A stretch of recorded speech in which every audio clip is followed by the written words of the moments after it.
Episode की starting होती है और हम देखते हैं कि जिन ने जिन लोगों को मारा था वो लोग वहां से डर के भागने लगते हैं। तभी जिन स्पेट बॉक्स को देखते हुए कहता है, मीको तुम्हारा वेपन वाकई में बेहतरीन है। तभी मीको बताता है कि हम जिन जाति स्पेट के वंशज हैं और दूसरी बात करें तो मैं आपकी सॉल हूँ। जब आप इस स्पेट बॉक्स का इस्तेमाल करेंगे तो आपको इससे बहुत ज्यादा पावर मिलेगी। जिन कहता है ये तो वाकई में दिलचस्प है, अब मेरे रास्ते में जो भी आएगा मैं उसे कुचल डालूंगा। अब जब तक ये मेरे पास है तब तक मुझे बुद्ध भगवान भी नहीं रोक सकते। लेकिन मीको क्या तुम मुझे बता सकते हो इस वर्तमान काल में मेरा पावर लेवल क्या है? मीको बताती है, मास्टर अगर मैं बात करूँ अभी की तो आप अभी 1 स्टार सोल मास्टर है, यानी कि फर्स्ट लेवल पर। अगर सही मायनों में देखा जाए तो सोल कल्टीवेटर के सबसे गिरे हुए लेवल पर हो। जिन चौंकते हुए कहता है, हम सबसे गिरे लेवल पर है, लेकिन ऐसा क्यों? तभी मीको अपनी पावर का यूज करते हुए जिन को हेवन कॉर्ट में लेकर आता है। इसे देखते हुए जिन कहता है, हम वापस हेवन कॉर्ट में कैसे आए? मीको बताता है, ये तो बस आपके दिमाग में है। जिन कहता है, आपका कहने का मतलब क्या है? क्या मेरे दिमाग में हेवन कट है? मीको कहता है, नहीं नहीं ऐसा कुछ नहीं, क्योंकि हर सोल कल्टीवेटर के पास एक न एक तकनीक होती है ताकि जब सोल मास्टर की पावर बढ़े तो वो हेवन कट आकर टूटी फूटी इमारतों की मरम्मत कर सके और इसी तरह पूरा हेवन कट ठीक होगा। जिन कहता है, तो अच्छा इस तरह से हम हेवन कट को ठीक करेंगे। लेकिन मीकू, जैसा कि आपने बताया सोल मास्टर के बारे में, क्या मुझे बता सकते हो ये क्या है? मीकू बताता है कि सोल मास्टर 9 लेवल तक होते हैं। जिन पूछता है कि क्या आप बता सकते हो कि मैं किस लेवल पर हूँ? मीकू बताता है कि आप फर्स्ट लेवल पर हैं, जिसको सोल अप्रेंटिस बोलते हैं। जिन कहता है, ऐसे तो मैं काफी कमजोर हूँ, ऐसे लेवल को साथ में लेकर पता नहीं कब हेवन कट को मैं ठीक कर पाऊंगा और पता नहीं कब घर जाने को मिलेगा।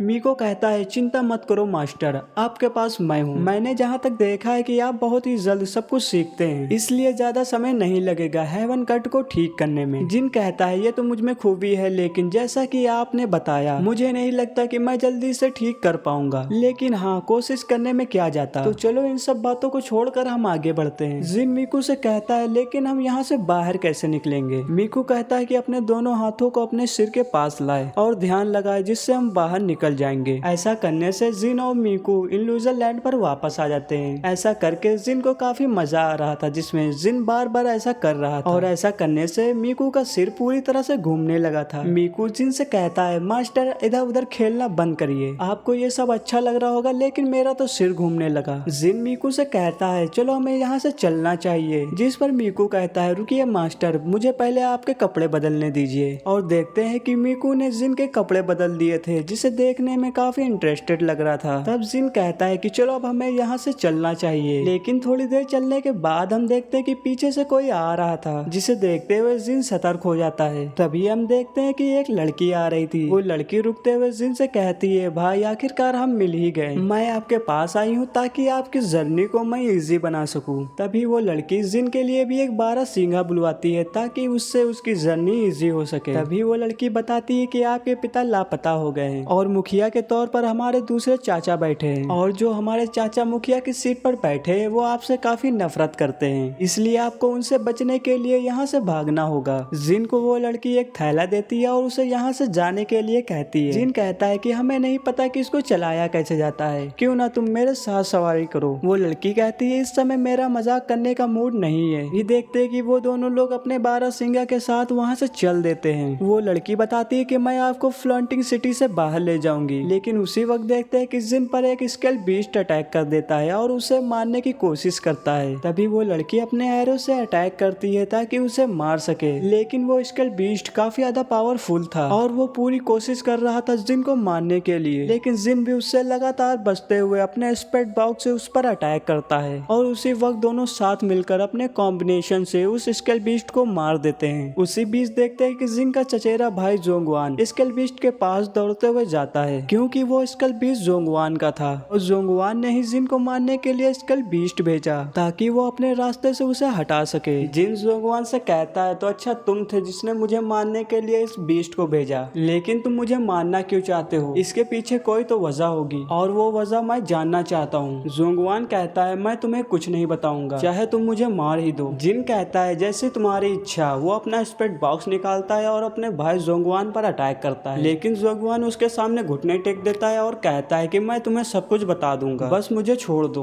जोंगवान कहता है, आज नहीं तो कल तुम्हें मरना ही होगा, तुम्हें यहाँ वापस नहीं आना चाहिए था। जब से तुम्हारे पिता जड़ी बूटियां ढूंढने के चक्कर में लापता हुए हैं। तब से मेरे पिता उनकी जगह बैठकर वहाँ के मुखिया बन गए। लेकिन जब उनकी मुलाकात ताइकांग के लीन परिवार से हुई, तब से हमारा परिवार मुसीबतों से घिर गया। जो कि आप लीन परिवार से जुड़े हुए हैं, इसलिए मैं तुम्हें मानना चाहता हूँ ताकि आपके मरने से हमें शांति मिल सके। जिन अपने स्पेट बॉक्स को वापस लेते हुए कहता है, मुझे लगता है कि आपके परिवार के झगड़े में मुझे अब शामिल होना पड़ेगा। वो लड़की जिन से कहती है, चलिए भाई हमें यहाँ से चलना चाहिए क्योंकि हम फ्लोटिंग क्लाउड सिटी को छोड़ने वाले हैं। जिन उस लड़की के साथ बैठ जाता है या उस जोंगवान से कहता है, अब तुम मेरा पीछा मत करो वरना मैं तुम्हें पक्का मार दूंगा। ऐसा कहकर वो लोग वहाँ से चले जाते हैं। यहाँ से सीन शिफ्ट होता है और हम एक लड़की को देखते हैं जो एग्रो मास्टर के पास जाकर कहती है, हमारा बड़ा बेटा लापता है और जिन को बाहर निकाल दिया गया है, लेकिन उसके बावजूद भी तुम उसे मारने की कोशिश क्यों कर रहे हो। मास्टर एग्रो उस लड़की से कहते हैं, अगर आप जिन की तलाश कर रही है तो आपको मालूम होना चाहिए लीन परिवार हमें यहाँ से जाने नहीं देगा। वो लड़की मास्टर एग्रो से कहती है, क्या ये आप सिर्फ फॉरेन से आए लोगों के लिए कर रहे हैं, लेकिन क्या आपको उनकी वजह से अपने ही बच्चों को मारना ठीक लगता है। मास्टर एग्रो कहते हैं, ये सब मैं बस लीन परिवार को ड्रैगन साम्राज्य के टॉप पे लाने के लिए कर रहा हूँ ताकि मुझे लीन परिवार से सपोर्ट मिल सके। लेकिन वो लड़की गुस्से में आते हुए कहती है, ये सब बस आप सिर्फ अपने लिए कर रहे हैं। मास्टर एग्रो गुस्से में आते हुए उस लड़की के तमाचा मार देते हैं और अपने सैनिकों से उसे वहाँ से ले जाने के लिए कहते हैं। तभी थोड़ी देर बाद देखते हैं कि वहाँ एक आदमी आता है और मास्टर एग्रो से कहता है, मुझे लगता है कि लीन परिवार के मुखिया की स्थिति कुछ ठीक नहीं है और मैं आपको बता दूं कि इनका नाम मास्टर लीन था। मास्टर लीन कहते हैं, जिनकी इस साल राजकुमारी से शादी होगी और मैं ये नहीं चाहता, हमें उसे अपने रास्ते से हटाना ही होगा। मास्टर एग्रो कहते हैं, मुझे उम्मीद नहीं थी मेरे भेजे गए बीस्ट को जिन मार देगा। मास्टर लीन कहते हैं, तुम्हारा बीस्ट बेकार था, अब मुझे अपने ही लोगों को भेजना होगा। ऐसा कहकर वो टैंगचोंग को जिन को रोकने के लिए कहते हैं। तभी टैंगचोंग जिन को मारने के लिए वहाँ से चला जाता है। तभी यहाँ से सीन शिफ्ट होता है और हम देखते हैं जिन और उस लड़की को जो एक जंगल से होकर जा रहे थे। वो लड़की जिन से कहती है, भाई विंड इंटर वैली तो सामने ही है और यही एकमात्र रास्ता है 9 विंड मिस्टी माउंटेन पर जाने का। जिन उस लड़की से कहता है, तो फिर अब तुम्हें यहाँ से जाना होगा। वो लड़की कहती है, जी भाई, क्योंकि मेरी माँ मेरा इंतजार कर रही होगी और मैं उन्हें ऐसे नहीं छोड़ सकती, इसलिए यहाँ से आपको अकेले ही जाना होगा। जिन उस लड़की से कहता है, मुझे माफ करना, तुमने मेरी मदद की, इस वजह से हो सकता है कि वो लोग तुम्हें सजा दे। वो लड़की जिन से कहती है, चिंता मत करो भाई, ज्यादा से ज्यादा वो लोग मुझे मारेंगे, लेकिन भाई मैं चाहती हूँ कि बस आप ड्रैगन साम्राज्य के सबसे पावरफुल सॉल मास्टर बने। मैं और मेरी माँ आपका इंतजार करेंगे। तो अब ठीक है भाई, आपको यहाँ से जल्दी जाना चाहिए। तभी जिन वहाँ से चल देता है, जिस पर मीको जिन से कहता है, मुझे लगता है मास्टर आप उसके लिए बहुत जरूरी है, इसलिए आपको उसके लिए वापस लौटना होगा। यहाँ से सीन शिफ्ट होता है और हम देखते हैं लूफैन को जो एक रेगिस्तान से गुजर रहा था। वहीं दूसरी तरफ कुछ गरीब लोग जो रेगिस्तान से जा रहे थे। उसमें से एक आदमी कहता है, हमें कोई नहीं बचाएगा, हम बस सिर्फ भूखे प्यासे मारे जाएंगे। ये सब देखते हुए जिन उदास होते हुए कहता है, इल्यूजन लैंड के सभी लोग बेकार लोगों की वजह से वाकई में दुखी है। वहीं दूसरी तरफ रेगिस्तान से कुछ लोगों को गुजरते हुए देखते हैं, जिसमें एक लड़की बैठी थी। वो लड़की एक आदमी से कहती है, कुछ खाना ले जाओ और इन गरीब लोगों में दे दो। तभी वो आदमी उस लड़की से कहता है, मिस, अभी हम ड्रैगन कैपिटल से 3 दिन की दूरी पर हैं। अगर हम अपना सारा खाना इन लोगों में बांट देंगे तो फिर हम भूखे मर जाएंगे। ये सुनकर वो आदमी कहता है, जी मिस, मैं समझ गया। ऐसा कहकर वो अपनी पोटली निकालता है और वहाँ के लोगों को खाना देने लगता है। तभी उसमें से एक लड़का अपनी माँ के लिए एक टुकड़ा लेके जाता है और अपनी माँ से कहता है, लीजिए मैं आपके लिए कुछ खाने के लिए लाया हूँ। जिस पर उसकी माँ कहती है, बेटा मुझे भूख नहीं है, आप इसे खा लो। लेकिन उसी वक्त एक लड़का आता है, उस ब्रेड के टुकड़े को छीन कर कहता है, अगर आप लोगों को ये खाना नहीं है तो इसे मैं खा लेता हूँ। वो लड़का उठता है और उसके बाद दौड़ते हुए जाता है और कहता है, ये मुझे दो, मैं अपनी माँ के लिए इसे लाया हूँ। लेकिन वो लड़का उस बच्चे को धक्का मार देता है, जिसे देखते हुए मिस उस आदमी से कहती है, जाओ उस बच्चे की मदद करो। वो आदमी मिस से कहता है, मिस आपको तो पूरी दुनिया की परवाह है, ये सब इसी तरह से चलता है क्योंकि हम हर किसी की मदद नहीं कर सकते। मिस उस आदमी का नाम लेते हुए कहती है, अंकल लियान, जो मैं देखती हूँ उसे मैं नजरअंदाज नहीं कर सकती,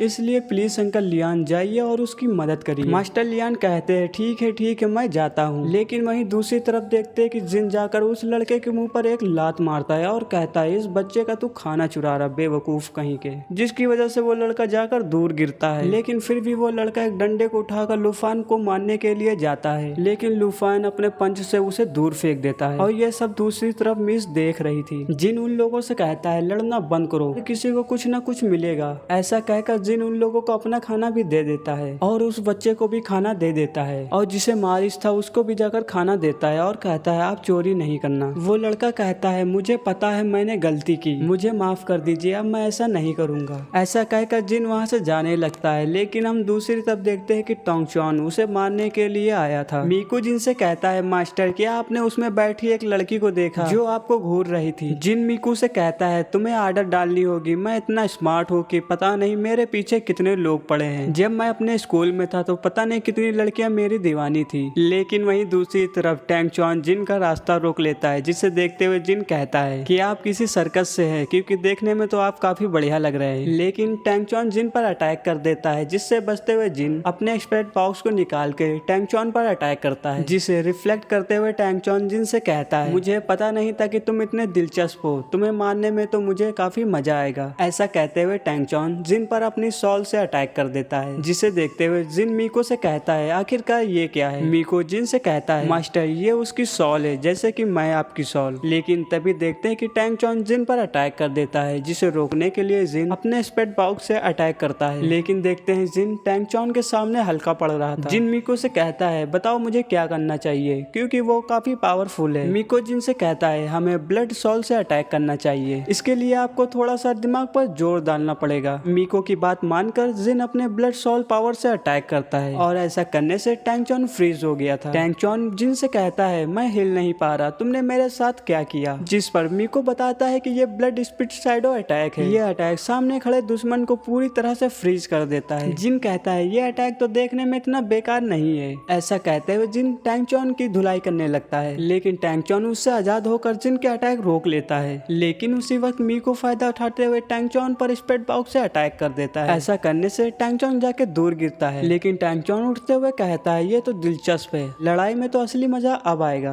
ऐसा कहते हुए टैंगचौन जिन पर अपनी सॉल से अटैक करता है, लेकिन उसी वक्त मीको भी अपने बीस्ट से टैंगचौन के सॉल पर अटैक करता है। वहीं दूसरी तरफ जिन और टैंगचौन आपस में लड़ने लगे थे, और टैंगचौन जिन पर भारी पड़ रहा था। तभी देखते हैं कि जिन की मदद करने के लिए एक लड़की आती है। दरअसल ये लड़की वही थी जिसने गरीबों के लिए खाना बंटवाया था, और देखते ही मिस भी उस फाइट का हिस्सा बन गई थी। मिस टैंगचौन पर अटैक करती है, जिसे रिफ्लेक्ट करते हुए टैंगचौन मिस पर अटैक करता है। लेकिन वहीं दूसरी तरफ जिन टैंगचौन को फिर से फ्रीज कर देता है, जिसका फायदा उठाते हुए मिस उस पर अटैक करती है। लेकिन टैंगचौन उस पावर से आजाद होते हुए मिस पर अटैक करता है, और ऐसा करने से मिस जाकर दूर गिरती है, और इसका फायदा उठाते हुए मिस को मारने के लिए अपनी सॉल भेजता है। लेकिन वहीं दूसरी तरफ जिन अपने स्पेट बॉक्स की पूरी पावर का यूज करके टैंगचौन पर अटैक करता है, जिससे टैंगचौन मारा जाता है और उसकी सॉल भी खत्म हो जाती है। यहीं से हमारे इस एपिसोड का एंड होता है। अगर वीडियो पसंद आई हो तो वीडियो को लाइक, कमेंट और चैनल को सब्सक्राइब करना ना भूले। चलिए मिलते हैं नेक्स्ट एपिसोड में।